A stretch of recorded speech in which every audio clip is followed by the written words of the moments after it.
Okay, is everyone ready? We're going to start.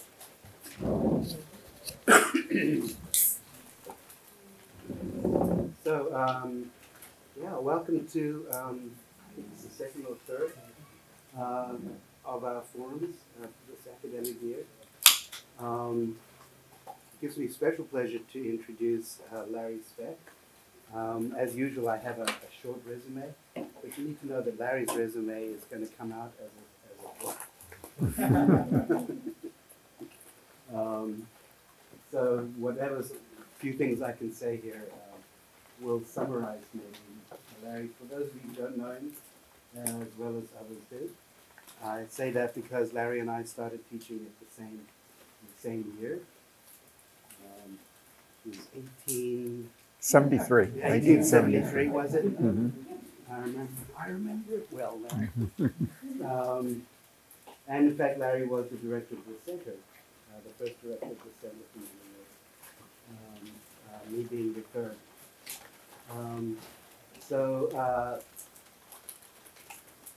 Let me just read to you what we can say at the very surface of all of this. Larry says here, Larry's Texan. You use an entire sentence to say he's Texan. Hailing from a small town on the Gulf Coast of Texas. I don't think Houston's a small town. I was from a small town. I'm not from Houston. And he's contributed significantly over his career to the development of ideas in the direction in the field of architecture and the University of Texas in particular. After 3 years at MIT, he joined our faculty in 1975. In 1990, he became associate dean of the school.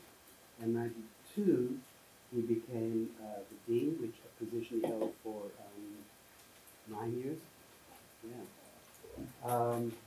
In 2011, Larry was awarded the AEIA ACSA Topaz Medallion in Excellence of Education. That's the highest award given out by the ACSA, which is the Association of Collegiate Schools of Architecture.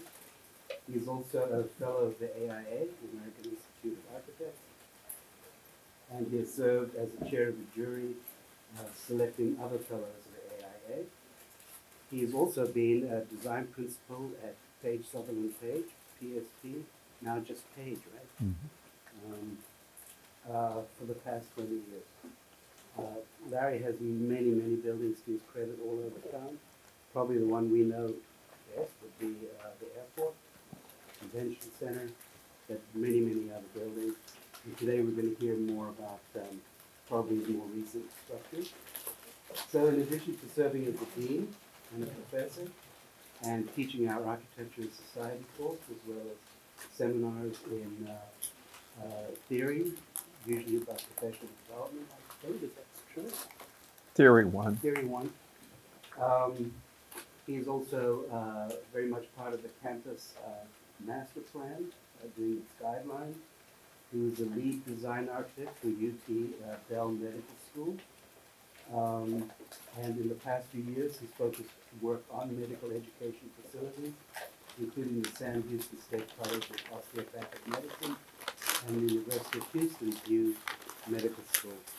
So I think we're going to hear from Larry's exposure to the entire medical education establishment, not just their architecture. I think last year you did one about the building, Mm-hmm. the year before.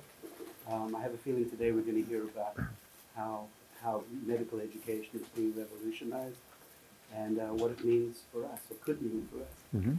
Larry, thank you so much for coming and doing it. Sure. The format will be a talk, some questions. Please try to not rush out before 1 o'clock.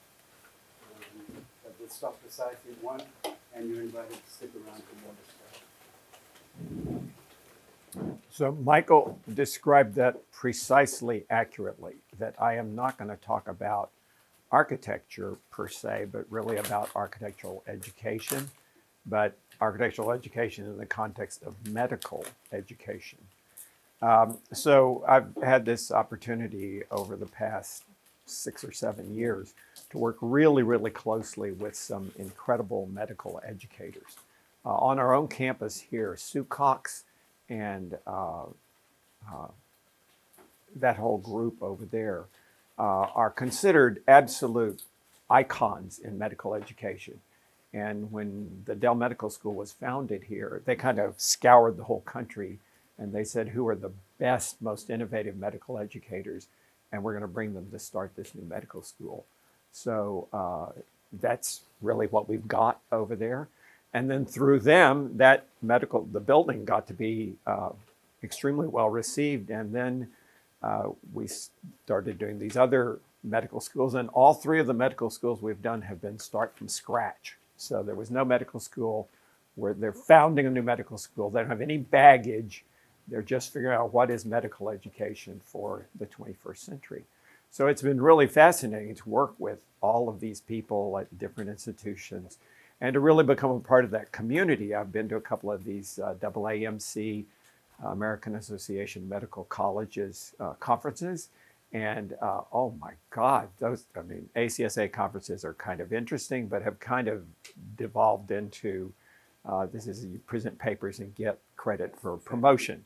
And that's just what they're about. And that's not true of AAMC. They talk about medical education. They talk about, how can we make this better, and what are we all doing, and how do we share best practices and things like that. So it's been exciting to go to some of those conferences. It's a very, very exciting time in medical education. They actually think that the practice of healthcare is not as good as it should be. The society is not being well served by the medical profession. And they see themselves as medical educators as it's our responsibility to fix that. Because in the very beginning, when we start people on this trajectory, we give them certain attitudes and certain sort of philosophies of medicine, and we have been giving the wrong philosophy, and we need to completely redo that. The motto for the Dell Medical School was rethink everything, and that's pretty much what they did, just rethink everything, tabula rasa. How can we improve healthcare by improving medical education and changing the way we've been doing it? So there are 5 things that they have communicated to me that I would love for us to talk about, and then maybe talk about, well, how could you maybe learn a lesson from that about architectural education? So the first of these is they have said that we're tired of God doctors. We don't need any more God doctors. The doctor as the lone wolf, the great authority, go to the doctor and the doctor tells you what to do and you just follow that. The era of the God doctor is gone. And that medicine has become too complicated. There's too much knowledge out there. And there are too many demands being made on healthcare. So that it requires collaboration. And they are all over imbuing in every medical student this notion that what you do is a collaborative thing. This is a team effort, and you're not the lone wolf out there, and you're not the God doctor. So that comes all the way from admissions. At Dell Medical School, they sort of narrow the number of people that they think they might be admitting, and then they come to Dell Medical School and they have groups of 6 or 8, and they put them around a table and they give them a problem, these 6 or 8 prospective students, and they watch them interact with each other. And if somebody is playing the lone wolf, I'm going to solve this problem over here, and then reveal it to everyone else miraculously, that's not the kind of student they want. That's not a good collaborator. And if there's somebody who's kind of dominating the conversation and trying to demonstrate how I'm the king here and everybody's going to do it my way, they're not going to accept that student. They're looking for people who are collaborators, and they're looking for doctors who can work on teams and be a part of a bigger effort than just themselves. So collaboration is huge. In the design of the Dell Medical School, we have all over in the building what are called group rooms. And a group room is for 5 people. And you're assigned these 5 people when you come in your first year that you work with. And you do everything with these 5 people. You pretty much everything is done as a group. Almost nothing is done as an individual. And then these groups of 5, there are 5 of them that are joined together and they make societies. So there's a society of 25 people. And then other kinds of work is done at the scale of 25 people. And then we, more recently, after we did the medical school, we've done a little clinic over there, which is one of the clinics where they operate, where they have patients. And in this clinic, it's a completely different layout of a clinic. So, you normally go to a doctor's office and you go in this little exam room, and then the doctor comes in that same door into the exam room and deals with you as an individual. Well, in this clinic that we designed over there, there is all the patients come from one side, and there's a door into the exam room. And then there's another door on the back side of the exam room that's on the doctor's side. And all the doctors are together in a group space where they share ideas and discuss things. So what would generally happen is you come in one door to the exam room, the doctor comes in the other door. And if something comes up, the doctor may well go out and say, just a second, let me bring in one of my colleagues, and I think he knows more about this than I do. And so it's a team of doctors back there, and you're not just seeing one doctor, you're seeing a team of doctors. In the room at the same time? Yeah. I mean, they're in the room. And you're in the room with other patients? Well, no, let's say you're the doctor, or you're the one who got assigned to see this patient. Something comes up that you think one of your colleagues knows more about than you do. Then you run out and you get the colleague, and maybe the 3 of you discuss this for a while, and then maybe you go back in there and 3 or 4 of the doctors get together and they maybe share some information. But it's all collaborative. Everything is about collaboration. And the idea is that medicine's sufficiently complicated and important that one person doesn't know everything, and they need that kind of collaboration. Also, this is very big about sort of reducing the ego in the practice of medicine, that it's, you're not the ultimate answer. There are other people who are going to be involved in this. So I think collaboration, I'm really kind of sold on their interesting attitude toward everything is collaborative. And then that definitely is true in the educational process. If you give a project, the project is going to be given to a group always, and that they're always going to solve that problem as a group. And they're even going to be, evaluated as a group. How well can you work as a group to solve these problems? So collaboration is one thing. A second thing is they're very interested in what they call interprofessional education.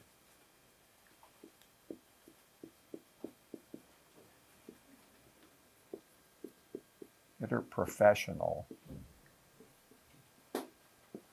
education.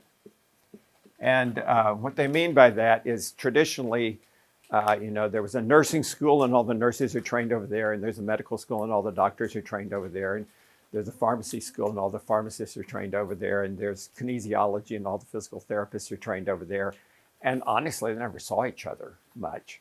And then they get thrown into a professional situation and they're working shoulder to shoulder all the time, and they depend heavily on each other. But they really don't have much idea of their culture or their background or their perspective. And so a lot of times there are conflicts.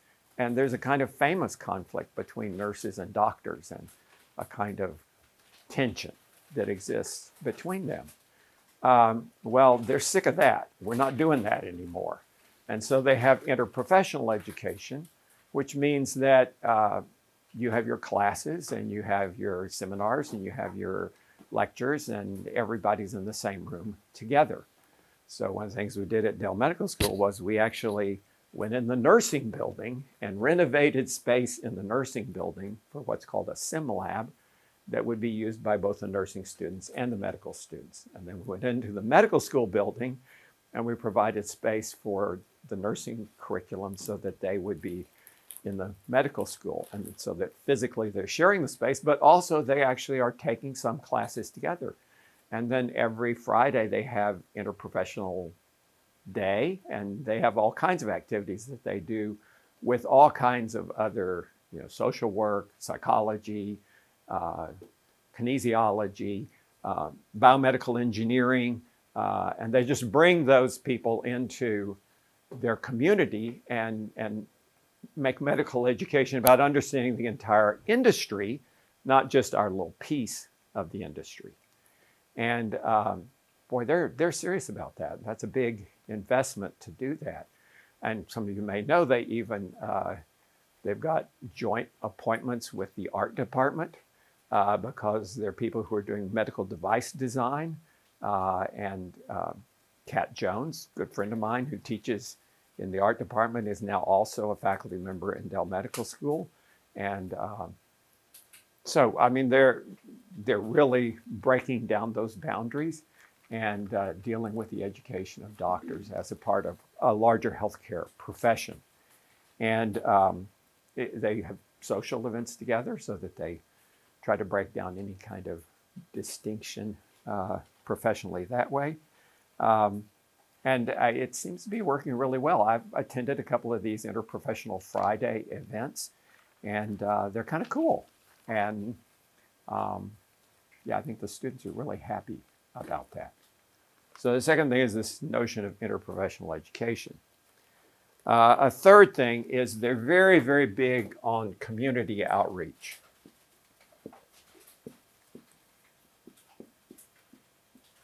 And of course, UT's always talking about how we do community outreach.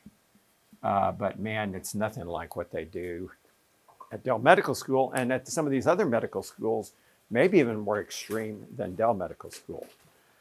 So one of the things is they're super, super connected to the Austin medical profession. So like my doctor, I just went to get my medical exam one year and he said, "Oh my God, I understand you did the medical school." He said, I'm there once every couple of months. All my continuing education work I do over there. And this is just a random doctor. He didn't graduate, but they just cycle those people in all the time. They asked me to speak at a thing a couple of months ago where they have these little groups of doctors that are grouped around certain interests. So these doctors, about 15 of them, are grouped around the idea of wellness. So how do you have a lifestyle that encourages your wellness? And so they asked me to give a talk on how urban design can affect your actual physical mobility and the amount of steps you walk every day and the amount of fitness you get from that, and how you configure cities or transportation systems or just the activity, parks, things like that. How do you make a city that helps people be more healthy and promote wellness? So did that. Oh my God, a fantastic discussion with these 15 doctors, some of whom were Dell Medical School faculty, but most of whom were from the community. And they have 5 of these little interest groups going on at any one time. And they have these dinners on a regular basis. And they have them in their cafe over there in the evening. And wow, it's just a kind of connectivity to the practice of medicine in Austin that is super rare among professional schools in the university in general. And then they're all really connected to Central Health, which is our county indigent care entity. So we all pay county taxes that then makes a county health district, and indigent care in Travis County comes through Central Health. And Dell Medical School is like really embedded in Central Health. And they have all these clinics in poor neighborhoods, and a lot of their projects are based in those clinics. And so they are, and if you hear occasionally, like on NPR, they'll have a little ad for Central Health, and they talk about that, we're really connected to Dell Medical School. And they are. There's that connection between a social enterprise and the city, and just like all the way through, chock-a-block full of their programs and their curriculum are these connections to Central Health. Medicine has always had residencies. We have a residency program. It's 7 months. Their residency program is 2 years or 3 years. That's pretty common in medical schools. But one thing that's different, not just in Dell, but in these other 2 medical schools we're doing too, is you used to do your residency in hospitals, but now they're making residencies in clinics so that you're actually down in the trenches with the practice of medicine, not just making your rounds in a hospital. They also have embedded themselves very thoroughly in large healthcare entities in the community. So Steve Strakowski, who is the head of psychiatry at Dell Medical School, has now taken on, it's pretty much a full-time job, but to revise Austin State Hospital and to really completely revamp how mental health care is done at Austin State Hospital. And that was a touchy situation because obviously that's run by the state, Health and Human Services, and they have their way of doing it, but there have been lots of scandals and lots of bad results that have been coming out of that. And actually it was the state legislature that said, okay, we're going to charge Dell Medical School with helping to solve this problem. And Steve Strakowski has come in and they're completely revamping how they do mental health. So that is being seen as a resource for the community. And so just in every single way, and this is something Clay Johnston, the dean, he's all over community involvement. And he wants his faculty out there, every single one of them out there in the community, connected to health issues in the community. So the third thing is community outreach. The fourth thing these medical schools are, and these last two things are the more recent medical schools we've been working with, as well as Dell. But this one I'm going to term, they're interested in not just elite medicine.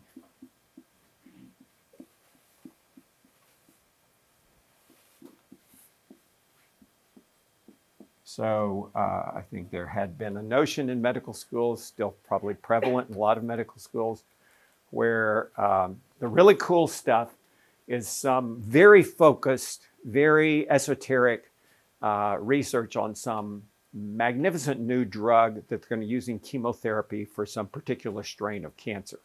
And that's like the really cool thing that you study in medical school, is this elite, very innovative kind of medicine.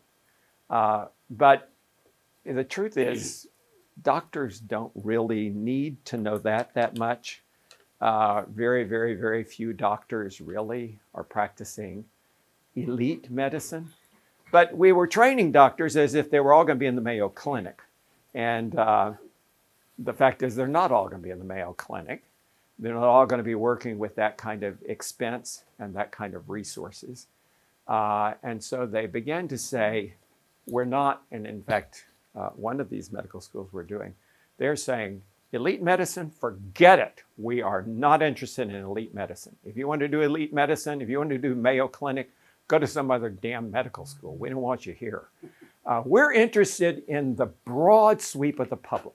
We want to make people healthier across the board. And if you're an elite medicine person, you don't belong at this medical school.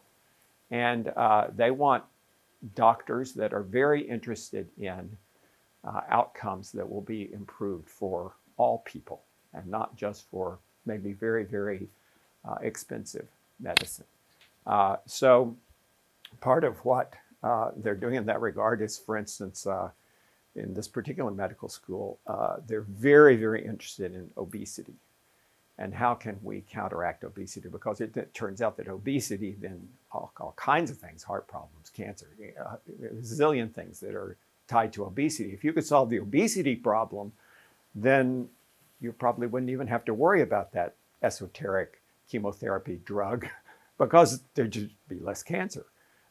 So they're interested in this broader, more everyday medicine rather than in what has been a kind of esoteric elite look at medicine. They're very much interested in the problems of the 99% and not the problems of the 1%. And they're interested, for instance, in rural medicine, small towns and places where people don't have much access. They're very, very involved in public health. And so things that maybe medical schools had not been so interested in before, but now this seems to be a major charge. So they're interested in not just elite medicine. And then the final thing is they're interested in all populations. And they're interested in particular in empathy with all populations. And they feel like that doctors have been trained to address people who are like them, extremely well-educated people, extremely smart people, generally white people, and that they feel like the entire medical hierarchy has been aimed at doctors who really understood their own kind of human being, but they did not understand their patients, and they did not have much empathy for their patients. And that's been a lot of kickback in the whole healthcare industry. So, wow, this is really kind of interesting what they're doing in terms of admissions. So at one of these medical schools we're working with, they say overtly, we are not looking for the best and the brightest. That's always been what medical schools were looking for. The high GPAs, the smart kids, the super aggressive, outgoing, the top students. We're not interested in that. We're interested in a cross-section of the population. We're interested in people who can empathize with disadvantaged communities because they grew up in a disadvantaged community, and that we feel like they can deliver better health care because they understand those people, and that you really can't. You can't, in a profound way, help implement the kind of transformation that needs to be implemented if you don't understand that population. So if they look at all their incoming students, they're evaluating, are you from a small town? If you're from a small town, you get a boost because we need lots of small town doctors. Do you speak another language? Do you speak Spanish? If you speak Spanish, you get a boost because lots of patients out there only speak Spanish, and we need doctors who can work with them. So that we really need a class that represents a kind of cross-section of what the larger population is and where the healthcare needs are, and that they can really understand that, and that their sense is that if you just get the, quote, most qualified and the best and the brightest, that has not been successful in really getting people who can serve a larger population. So these are the 5 things that I hear over and over again from medical educators, and they're on a quest. They're ready to have a revolution and to really address, and they think through medical education they can help address larger healthcare industry problems, and that it's going to take this kind of transformation to really have a healthcare industry where in America we spend more than anybody else on healthcare and we get less good outcomes than other places. And they feel like these are the kinds of things that will help align the medical profession with the needs of the population that's out there. So these are questions. If we're interested in architecture, in building environments that are truly of service to the population that's out there, are we in architectural education working the right direction to accomplish that?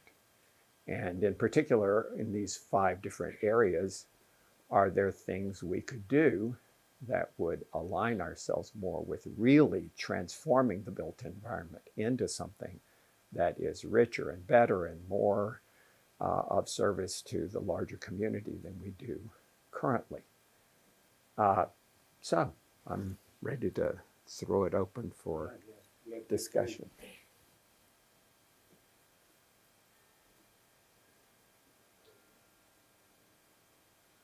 Crickets. Yeah, what do you think? Not as much in regard to architecture as a profession, but more in regard to the school of architecture. Like, I see some of these things and I think that we could be doing them in the school a lot better. Do you feel the same way? I'll have to say I have been deeply, deeply indoctrinated in a very traditional way of teaching architecture that has been around a long time. And right now, there's not a revolution happening in architectural education. But after working with these people in medical schools and seeing that revolution in medical school education, I'm ready. Yeah, I'm ready. I think it's not just a little tweak here or there, but I think we need to really pretty much rethink everything in terms of architectural education. And I feel pretty rebellious about that. We didn't pick that up. I take it there are medical schools that are not following. Oh, absolutely not. They're the traditional medical schools who are fighting tooth and nail. And what arguments do they use to? We've always done it this way. If it ain't broke, don't fix it. They don't. No, they do. They absolutely do. That there are plenty of people who are very defensive about the medical establishment and the medical industry, and Michael, there are a lot of God doctors out there who think I've been doing it this way for all this time. I'm right. I have no reason to change, and it's the rest of the world who's screwed up here, not me.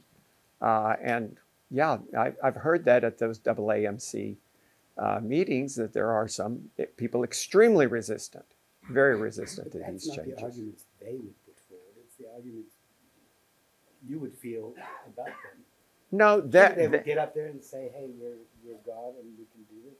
No, they would get up there and say that if it is not broken, that the system is not broken. We are delivering the best health care possible. In other ways, it's other people's brokenness. Yeah, It's that it's fine like it is. Yeah. And that, yeah, maybe it's the insurance companies, or maybe it's it's the government, or it's the, whatever. But no, it's not us as doctors. We're fine. And we're delivering the kind of, very high quality service.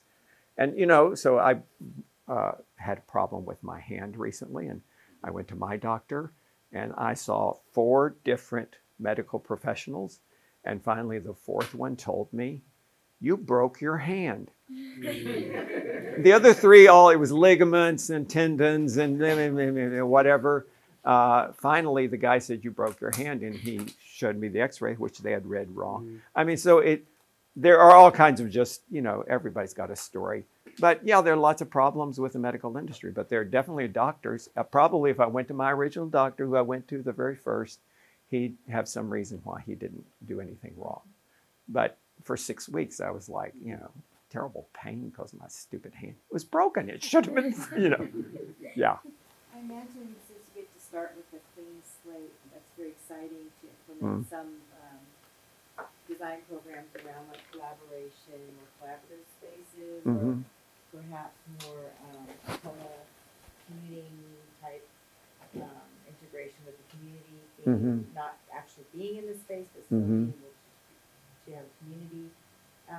What kind of changes what kind of new and innovative designs with having a clean slate to work with that might be different from traditional? Well, they certainly had a luxurious, all 3 of these schools start from scratch. So they don't have a bunch of faculty members who aren't with the program. They didn't hire them if they weren't with the program. So they don't have any of those people who stand up at the AAMC meeting and are rebellious against they've got, the revolutionaries are all in the barricades together over at Dell Medical School and at these other 2 medical schools too. The one at University of Houston, these people are really radical. They're really radical about all populations. That medicine has been aimed at elite populations, privileged people, and we've been addressing the wrong issues and the wrong maladies and the wrong techniques, and they are radical. And there's one woman in particular who, whoa, dude, that woman is out there. So, these other 2 medical schools have really been the ones who are trying to address that. To some extent, Dell is still. So how does the built environment respond to these new ways of practicing? Does it include like more landscape? Well, let's say at University of Houston, there are going to be lots and lots of community people who are coming into this building. So on the ground floor of this building, it's not going to be like most universities where Nobody's there. They're located in a location on the campus where they're right next to a neighborhood.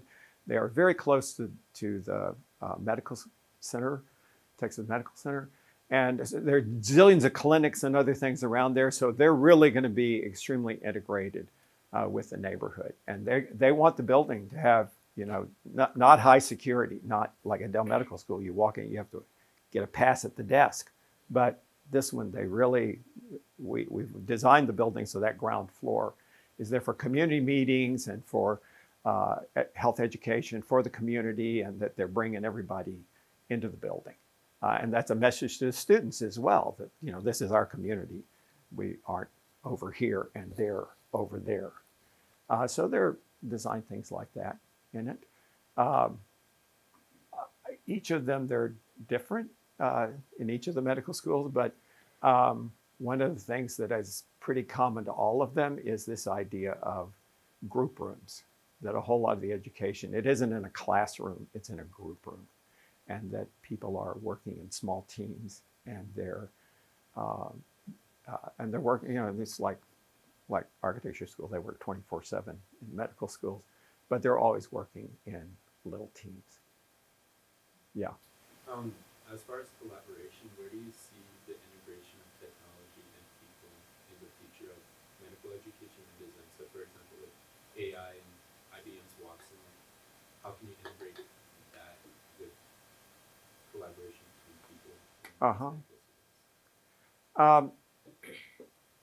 I don't think these people we've been working with, the demands in terms of technology are not that different than the demands in any academic building, but maybe the way they use them is a little bit different. So pretty much and it operates a lot like we do in our office, where there's a screen in one of these group rooms, and that everybody's information is all on that screen. And so you're constantly pulling up internet information. Everything's going up and down on the screen. So the screen really is a focus of, it's the library in a way, that it's all on that screen and you can access everything right there. So that does become a focus of a group room, is this connectivity. But I'd say that's the primary use of technology that I've observed there. They aren't using AI or VR or that I can tell so much. Yeah. Does grading and evaluation, does that become tricky when everything is in a collaboration? I think they're over it. It's just, if we're letting that stand in the way of us collaborating, that's ridiculous. That's like playing school. And I don't think grades matter much in medical school. I think it's much more about your recommendations. And, if you want to get that great residency position, you're going to have 3 or 4 faculty members who are vouching for you and making a really great recommendation. But I don't think GPA is a big deal over there. And I don't think grades are a big deal. And they do group evaluation, I know. Like there are 5 people working on this project and they all get a B+, because the project was a B+. So they all got that. And they're not that worried about, oh, me, what did I get? No, our group got a B+. And that's more realistic in terms of the world, that the outcome is going to depend on the group's effort and whether you did a bang-up good job, and still the patient died. So it doesn't really matter, okay? We've got to make this work as a team. Yeah. Have there been any considerations regarding gender? I think that part of this business of all populations is, I think there is a sense that medicine has been oriented to males more than to females, to male maladies and male, and that they have had caretakers who were primarily male. And so my aunt was a doctor in an era where there were very, very, very few women doctors. And she had to become a guy in a way. And she was very explicit about that. What she wore, how she talked, she had to kind of play a male role because she was in a male world.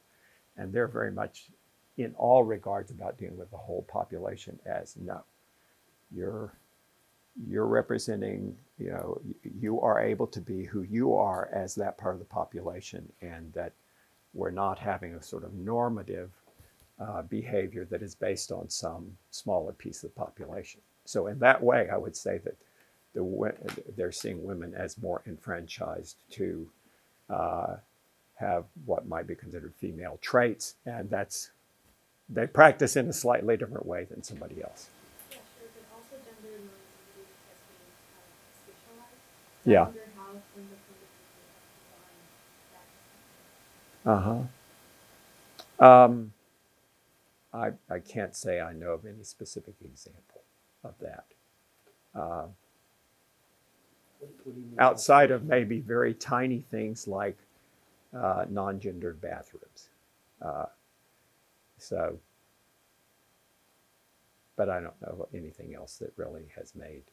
Yes, the women students will be in this kind of configuration or work in this way, and the male students will work a different way. I'm not aware of that. Yeah. When it comes to these spaces of collaboration in the medical field, is there a certain preparation beforehand before they have these brainstorming sessions? Do they curate the space in a type of way, or is that kind of not the idea, just a space for them to come together? So I think it's much more that nothing is done individually. So even like we did a lecture hall over there, which I love this lecture hall, where instead of everybody as isolated individuals listening to the lecturer, and they trained their faculty to use this room. So the lecturer will talk for a few minutes and we're all sitting in concentric rings looking at the lecturer. And then you'll break for a minute and the people from one tier will wheel their chairs around and there's a table where 8 people group around. And there's always some kind of group activity that goes with what just happened there. So they're pacing their class so that it's going back and forth between a group activity and dealing with the material as 8 of us here and the lecture material. So it's just setting it up so that you're always having a conversation. You're not just absorbing it yourself and ingesting it and being a silo for that. You're constantly sharing ideas, explaining to other people, clarifying for them, having them clarify for you, back and forth. I don't know if that addressed the question or not. Yeah, no, definitely. And when it comes to like creativity, do they have kind of a session? Because when it comes to medical field, you have to think in very abstract ways. Do they kind of jumpstart in that sense and kind of push creativity with maybe a small little workshop in the beginning, or like a tiny project or anything? You know, they're very project oriented, like we are in architecture. But generally, I think what happens is, and they might be in the group of 25, and they might get an assignment all together. And then immediately they go in their subgroups of 5 each, and they start addressing that. Then they might come back in and have another kind of chapter of activity with the 25, and then they go back into their groups of 5 and work on it. Yeah. Go ahead. Okay. Are there like distinctive design elements that inspire collaboration, like circular tables versus rectangular tables? I think it is a certain size table and a certain size of group. They determined that 5 was the right number. We worked at the beginning with as many as 8, and we worked at as few as 4, and they were the ones that came up with 5. So we have very flexible furniture in those group rooms, because sometimes you might be inviting in 4 or 5 faculty members, or you might get the group from next door, they come in too. So it accommodates, those group rooms accommodate 15 people pretty easily at flexible furniture. But for most of the time, it's 5 people working around a table that's a 6-top table, but there are only 5 of them, and there's a screen at the other end. And so it's 1, 2, 3, 4, 5 people and a screen or a whiteboard or whatever. Yeah, Michael. So I just have a slightly more abstract question. The last 2 lines here, not just elite medicine. I think I understood that as like rare and exotic conditions and so forth. The second line says all population, and I think I understand that as all kinds of people. But regular people, all kinds of people, can have elite conditions. Oh, anybody can So have what an. I'm saying is, it's not like you can map oh, you know, the great mass of ordinary people have ordinary sicknesses, and No, smart no. rich people have smart rich diseases. No, I mean, right? So no, they- these are they two kind of separate things. Yeah, So one thing is, and there's a parallel in architecture too. exactly. Are we so obsessed with that esoteric program and location and site and function that makes this extremely particular building, and that we all just obsess over La Tourette? You know, it's a monastery in the freaking middle of nowhere outside Lyon, and it's just, you know, it's a very, very rare condition. How many monasteries like La Tourette are there in the world? And in fact, it evaporated in about 10 years. And the Dominicans stopped having secluded monasteries. And so it's never really operated as a monastery after the first 10 years. So that was what I would call, that was a very elite condition, a very specific, very powerful, very elite condition. In architecture, we're obsessed with those. We love those. We give them as studio problems all the time. Very rare, very unusual situations. Whereas they're saying, and they were doing that in medical school too, that what we're really going to study is this very, very rare condition and this innovative approach to this unusual situation.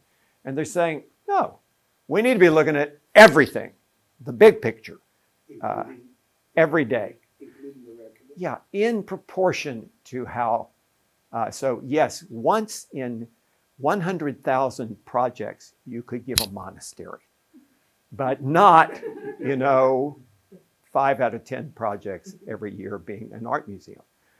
You know, you give it in proportion to its kind of presence in the world rather than a kind of obsession with this elite and esoteric and unusual situation. Now, come on, Michael, you agree as much as I do that we are obsessed in architecture with these elite conditions. I have a different take on it. But now map that onto the old populations, because the old populations, my metaphor here, can have elite conditions. Of course, Right? in A poor guy proportion. comes in and has some exotic Right. cancer. Right, absolutely. But they come to a people's clinic with, you know, doctors that were admitted for other reasons. And it's like, is that the end of the road? Right, for that? and if you want to give the, you know, a studio project for autistic children in a group home for foster children. So we've got a foster home for autistic disadvantaged children who've lost their parents. And so we're going to give that as a studio project. I think that's a fantastic studio project. But do you give a lot of those? Probably not. That is all populations. All populations have unusual, and one could even call elite problems. They're esoteric problems. All populations have that. But what they're interested in is we need to think of medicine not as these esoteric elite situations. We need to think of medicine as what is it that is going to have the biggest impact on the most people, and those problems that really need to be solved that are not. I like obesity. Yeah, right. In the whole rethinking everything step by step, was there any talk of like reducing the cost of medical education? Because I feel like that's why people don't want to do rural medicine or general medicine Mhm. because they need to pay off those student loans. Mm-hmm. They know that they can be making $500,000 a year Mhm. in other Mm-hmm. in plastic surgery. Like Mm-hmm. that's why they don't want to do Mm-hmm. pediatrics.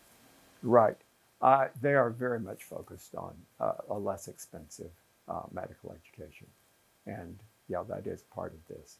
So is that school is the we don't want the best advice? Like is that one like cheaper? Like, what Mhm. is the difference? A lot cheaper. A lot cheaper. And they're looking at a way to really reduce cost of medical education. Well, part of it is they're not just in major urban centers. This one is in Huntsville, Texas. So the rent for a student apartment is way, way, way less. The hospital where they practice is they're their involvement in that hospital, what they pay for the rights to use the hospital is way, way, way less. So they can run the entire operation in Huntsville, Texas at a fraction of the cost than if they were 60 miles away in Houston at the medical center, where everything would be way more expensive. And that was an intentional thing. And they actually, that's one reason for having the new medical school at that university, is that it was not in a major urban center and they could offer it cheaper. Their tuition is cheaper, I mean, across the board at that university. Yeah. Kind of a related question, which is something that they can't control, but that's the cost of it does affect like the insurance industry and the cost of medicine to the general population. Like that's why people are getting paid $500 or $500,000 to do plastic surgery versus general. So Right. they don't have control over that, but is it part of the discussion? You know, I'm sure they talk about that. That's not, I haven't been privy to those discussions, but, you know, there are other things outside, like things with insurance and things with liability that are big issues in the industry. I don't think they're trying to address, those issues are being addressed by other things. Yes. You talked about how, at, like, for example, the WNC meetings, a lot of doctors will have the kind of idea of, like, being a god doctor. A lot of medical schools don't follow this kind of tenets. So what happens when students who are trained in this way go out into, like, facilities that don't accommodate these kinds of things? Is it kind of just like a redundancy where they have to become, you know, like, is it just a cycle? I think there is going to be some friction. Anytime there's a revolution, there's, you know, the new way, it takes a while to embed itself in the old way. I think there probably will be moments when a traditionally trained doctor who went to a school that didn't embody these things goes into a situation where they have been adopted and they're going to feel a little friction, and vice versa. I think that's probably inevitable. A little bit, this clinic that we designed for Dell Medical School, and they were very much in the driver's seat, but they're partnering with Seton Hospital, and some of the people from Seton, there was definitely that conflict of, oh no, that's not the way we do it, and oh no, we've always, and the same way, Steve Stryszkowski, this head of psychiatry, when he is working with the people at Austin State Hospital, it's not always smooth. There are conflicts. That we've always done it this way. And why would we want to change? Yeah, Danelle. I'm interested in all these topics, and I hope this conversation continues in some other venues. But I was interested in how we push potentially collaboration, or if we should push more collaboration in our studio settings, because I think we are assuming that students will take one of the, you know, the pairing studio of TechCom or whatever it's called now. You know, that's their collaborative studio, and I know other schools of architecture have their students in every semester pursue teamwork and not just with another person, but as a group. And I think that there's real benefit to that. But I've also had students in my vertical studio that have come from those backgrounds, and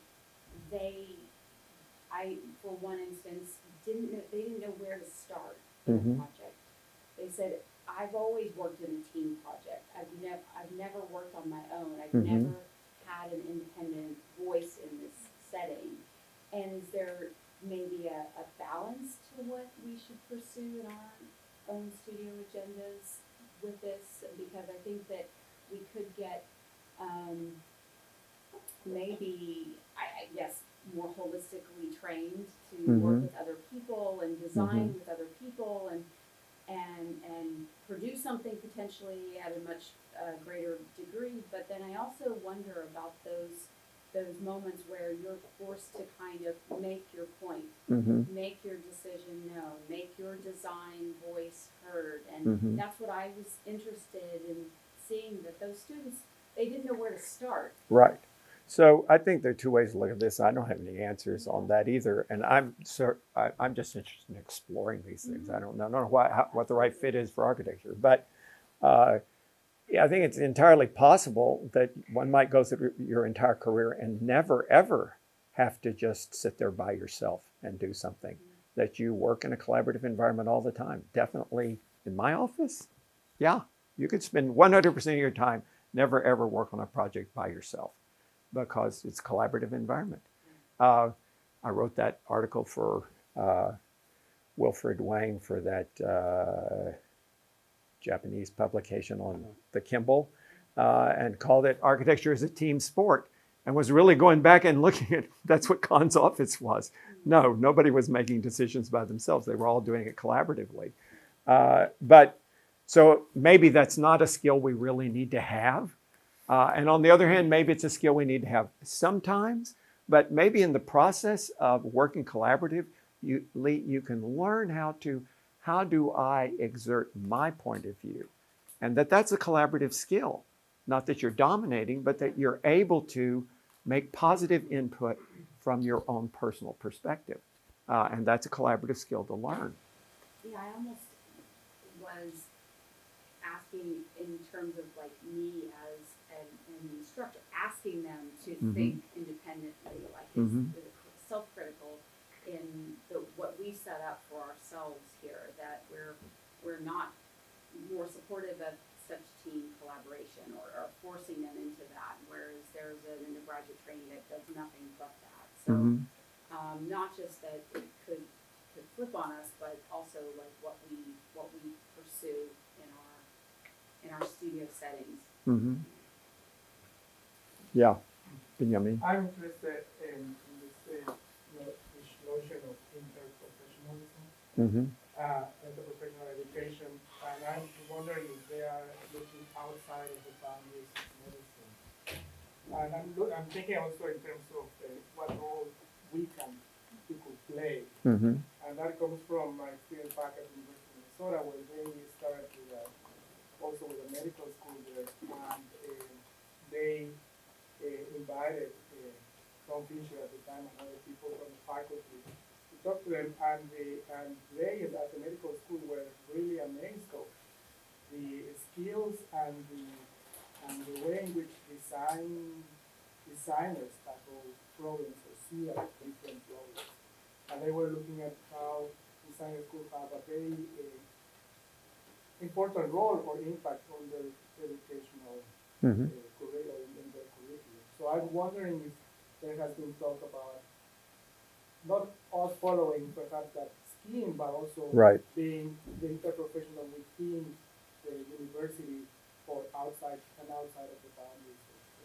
Well, I used the example of it's people in the art department, which that isn't normally, you don't think of medical school and art department, but they have this new design school within the art department. And their design school is working, there are 3 or 4 joint appointments, and there's student projects that go back and forth between the medical school and the design school.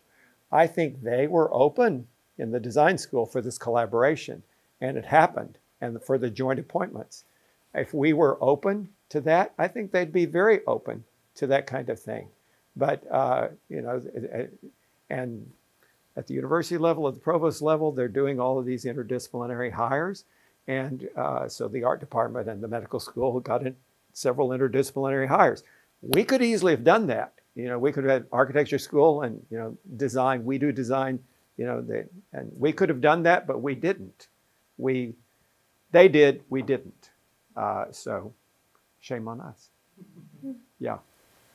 I have sort of 2 thoughts that I think are sort of related to what we were just discussing. And the first is I'm really interested in the idea in design, but the sort of parallel in medicine of thinking about when the problem is not actually a design problem, and when the problem is not actually something that can be solved by drugs or therapy or is a larger systemic issue. And related to that, a lot of the sort of modes of collaboration or breaking down of ego that you discussed are really about thinking about different kinds of expertise and trained expertise. But I think there's another layer in terms of the expertise of the patient and the role of the body experience, right? And I'm interested in the parallel of how we develop a landscape literacy or sort of civic literacy in people to understand that they experience the built environment every day and have embodied expertise that we similarly don't have the ability always to articulate the knowledge that we have about Mhm. what's around us and how it works and how we might intervene to make it better. Mhm. And I've just been curious of thoughts on that. So that is my mission as an educator is I have 500 students in architecture and society, and only 80 of them are architecture students. In the spring, none of them are architecture students. And it's really trying to get that kind of literacy so that the general population can be more explicit. They can play a more influential role because they understand how this is impacting their life.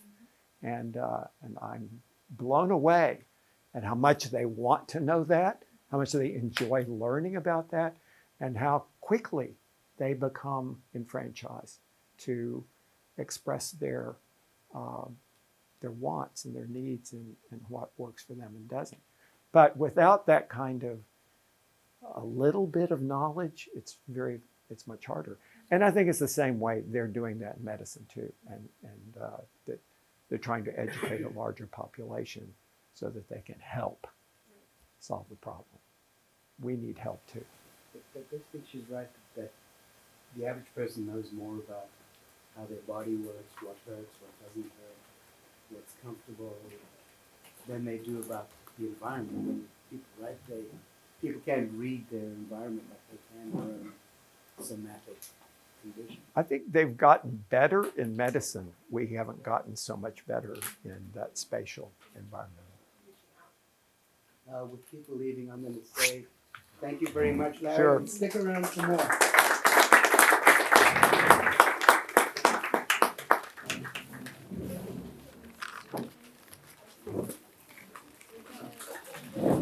So, Michael, I'm always a little more provocative than I really feel in my heart.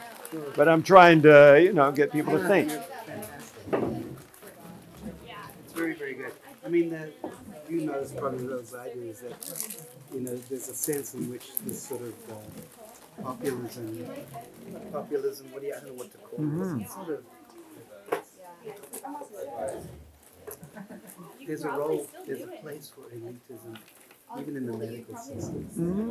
If we had, I would say 50 years from now, there'll be schools like this, that, in Colombia, it's going to be kind of like, there's going to be elite schools, there's going to be schools for the people, there's going to be architecture schools that produce would-be prima donnas. Would-be, not all of them are going to be, but, and there'll be architecture schools that are, like there's a new one coming up in San Diego. UCSD is reconfiguring itself, and they're going to do border issues. They're going to be schools of different flavors. I think this is going to happen. There's going to be a diversity of schools, and this is one model for architecture school. I mean, there's room for a lot of models.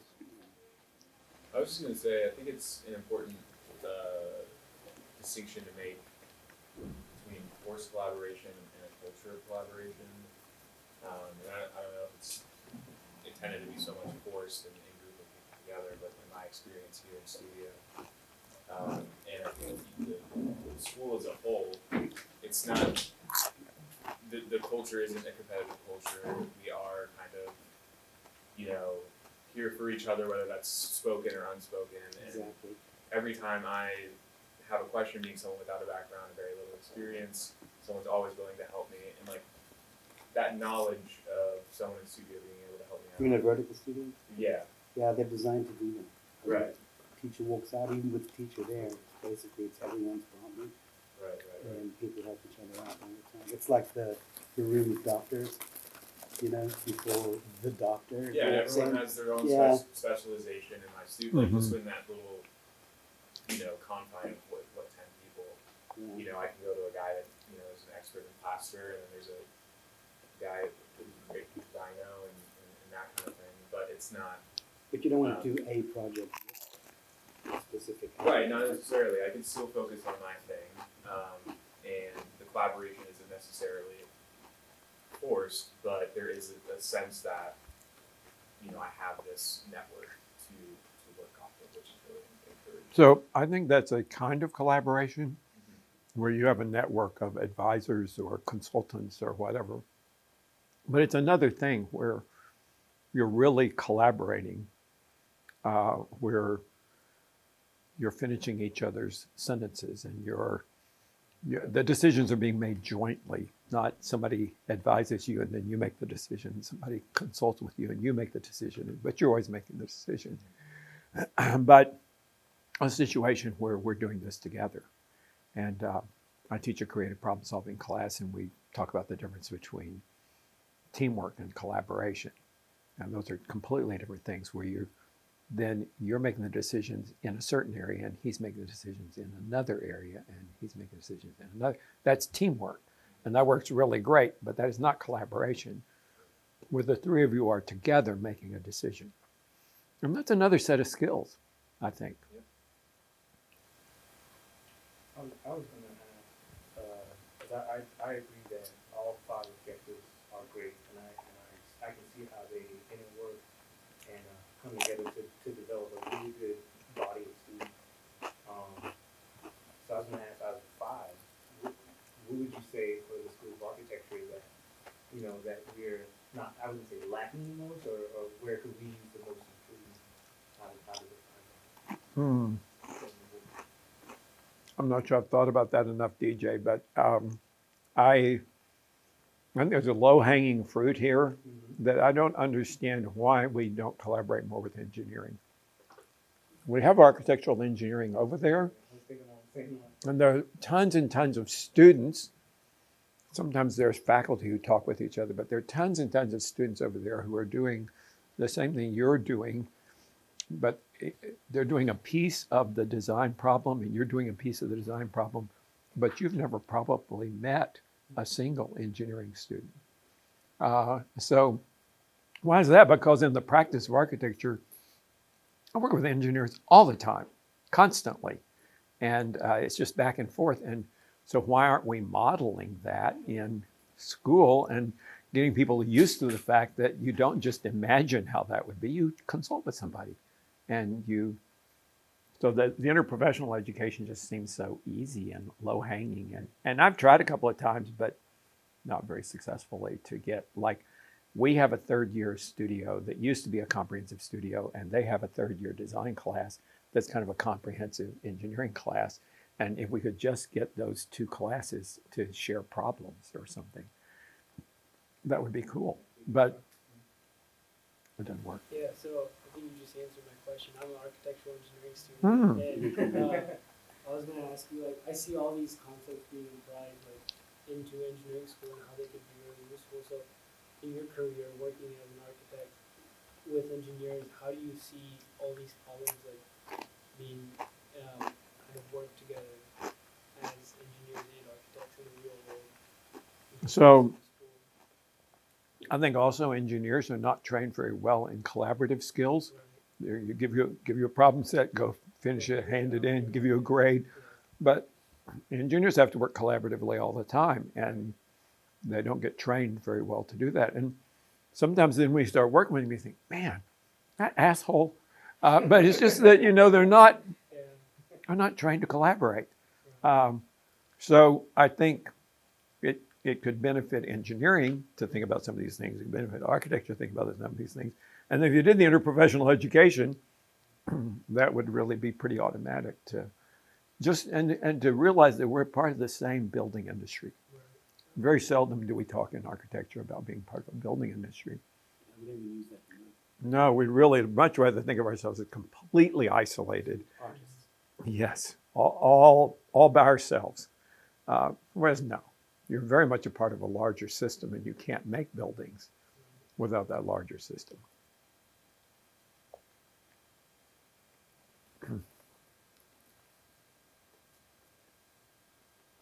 So, okay, I'm going to give you a little more. And it's the issue of the elite medicine question. I agree that we give way too many artists' homes, monasteries, visitor centers to project locations and so forth. And I agree that those are not representative of the bulk of architectural practice. But when I look over the sort of decades of giving rarefied, exotic sorts of programs, and I'm trying to sort of think, well, why do we do that?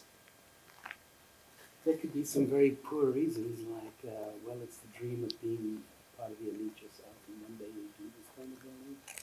But it always seemed to me that the right answer to that, the way to defend that practice, is to say, like if I gave you the problem of designing a cage for a zebra, the chances of you ever having to design a cage for a zebra is like pretty much zero. Mm-hmm.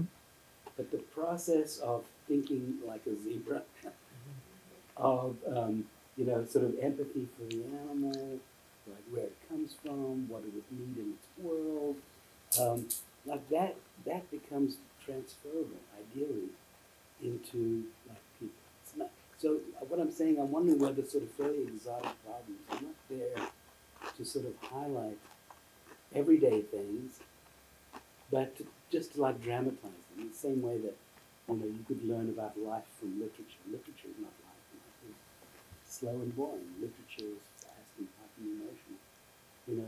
emotional.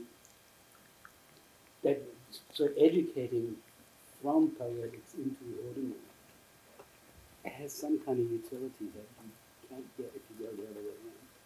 If we just do a shopping center, and Mhm. next year we're going to do some apartments, and then we're going to do a parking garage, Mm-hmm. and then you would have to like pump up the poetry Mm-hmm. because the subject matter is itself like up to the gills. And How's that working for us, Michael? Well, maybe there are other problems. It could be the insurance companies. It could be. We can blame it on the insurance companies, but I actually think Or that the doesn't equivalent. work. No, I'm saying. I've heard the explanation over and over. The one I just I'm not exactly. I'm not going to give a housing project in West Campus because people would fall back on convention too much. They know what a housing complex in West Campus is. I want them to really rethink, and so in order to get them to rethink, I'm going to give them a cage for a zebra instead. And then they have no preconceptions, and they come to the problem completely fresh, and they're going to really learn how to think creatively and innovatively. And I can maybe see, okay, one exercise out of your education, two exercises out of your. But when you do it over and over and over again, what you learn to do is cages for zebras. And you really learn how to do everyday problems. So it's a matter of judicious mix.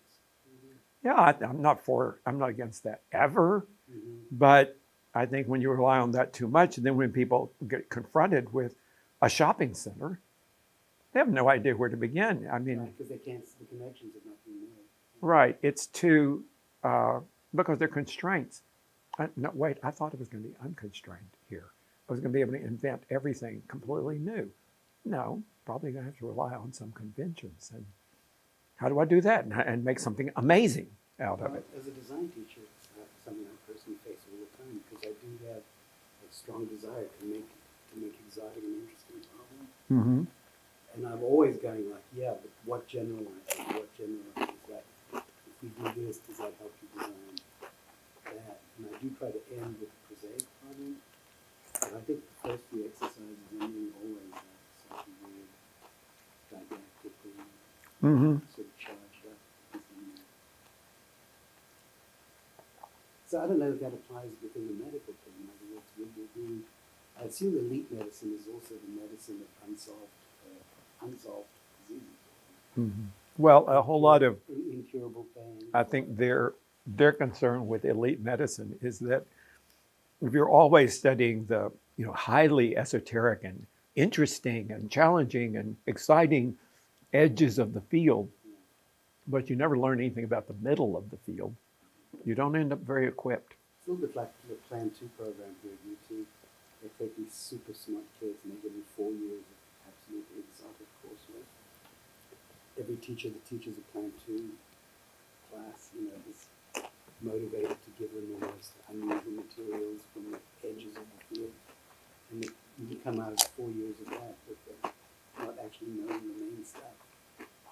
Not knowing the classics, not knowing simple things.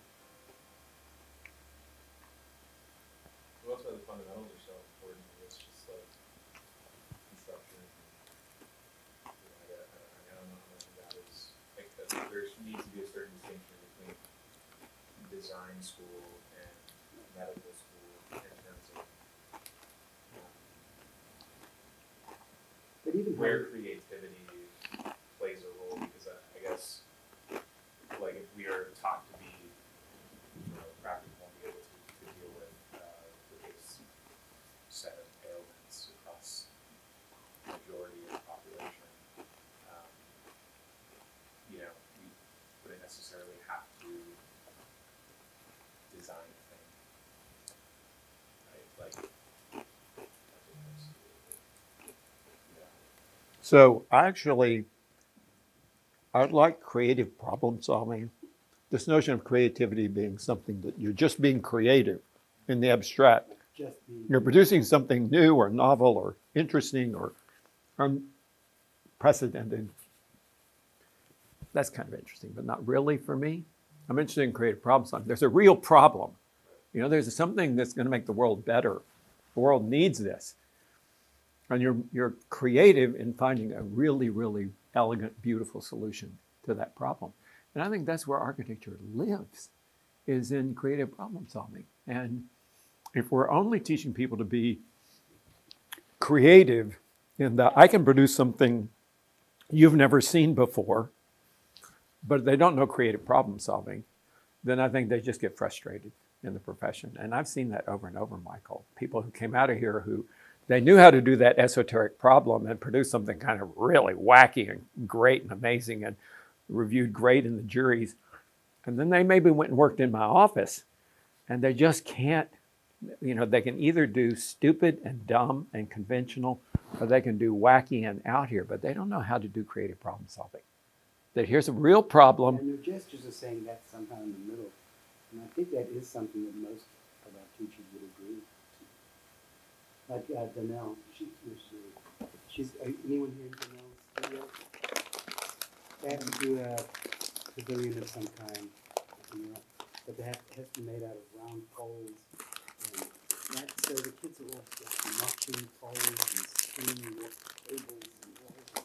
And except from your point of view, where no one's going to make a thing like this. You'd have to be in some post-apocalyptic scenario to even contemplate this. But I wouldn't go down to Lowe's and pick up, standard hangers and right? So what would be incredible is if you could have a studio where you have to build a pavilion and it all has to come from these 4 shelves on Lowe's, okay? And make something amazing out of that. Then you have to really step up. that's creative problem. That's creative problem solving. and that's where the medical school lives. That's where I think, and the big difference is they're not just interested in doing something interesting as regards medicine. They're interested in making people well. Interesting disease. Okay. And you're going to die in an interesting way. They want to improve health outcomes. And the question is, do we want to improve environmental outcomes? Do we want to make people's lives better because we make environments that are truly better for them than what we have now? And if we do, then I think we need to be training people to deal with those problems that need creative solutions. And that's hard work. I'm going to have to say, guys, too. keep going. Yeah, Larry, thank you so much. Sure. Keep going. Good to see you. Okay, so we just heard you present these 5 objectives, and obviously it puts all of us in a certain type of mind state, right? So if there was a part 2 to this, all right, so like the next step, and it would be toward, the School of Architecture, how do you have any idea how that would look if we were taking our first step in revolution, I guess? So I will tell you, it would be a really cool thing, I think, if there were in the curriculum, let's say next year for all of 3rd year, you do nothing but collaborative projects. There is no such thing as DJ, that I'm always on a team and I'm always working together and I'm always collaborating and I'm really honing those skills.